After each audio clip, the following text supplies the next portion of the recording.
कभी आपने किसी परछाई को अपनी तरफ आते देखा है? अगर नहीं तो इस कहानी के बाद आप अकेले अंधेरे में चलने से पहले 2 बार सोचेंगे। ये कहानी है एक पुराने गांव की और उस गांव की काली हवेली की, जहाँ कोई जाने की हिम्मत नहीं करता था। लोग कहते थे कि वहाँ एक आत्मा रहती है जो इंसानों की परछाइयों को अपने साथ बांध लेती है। फिर आया अर्जुन, एक शहर का लड़का जिसे इन बातों पर यकीन नहीं था। उसे किसी ने चैलेंज दिया, अगर तू काली हवेली में एक रात बिताएगा तो 10,000 रुपए मिलेंगे। अर्जुन मान गया।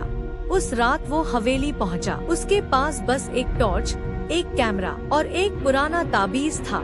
हवेली के अंदर सन्नाटा था। दीवारों से झड़ती मिट्टी, छत से लटकते जाले और हर कोने से आती रहस्यमयी आवाजें। तभी एक कमरे से किसी के रोने की आवाज आई। अर्जुन धीरे धीरे उसोर गया। कमरा खाली था, लेकिन जैसे ही उसने कैमरा घुमाए उसे एक औरत की परछाई दिखी, उल्टी दीवार पर चलती हुई। उसकी आंखें बिल्कुल काली थी, जैसे कोई गहराई जो तुम्हें खींच ले।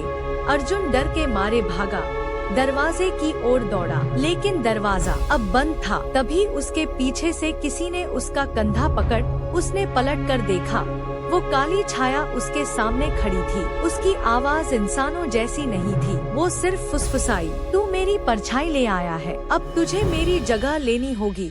सुबह जब गांव वालों ने देखा, हवेली फिर से शांत थी, लेकिन अर्जुन कभी नहीं लौटा। अब लोग कहते हैं हवेली में एक नहीं 2 परछाइयाँ घूमती हैं और हर अमावस को वो अगला शिकार तलाशती है। तो अगली बार जब कोई कहे कि परछाइयों से मत डरो, बस एक बार पीछे मुड़कर देख लेना, कहीं कोई तुम्हें देख तो नहीं रहा।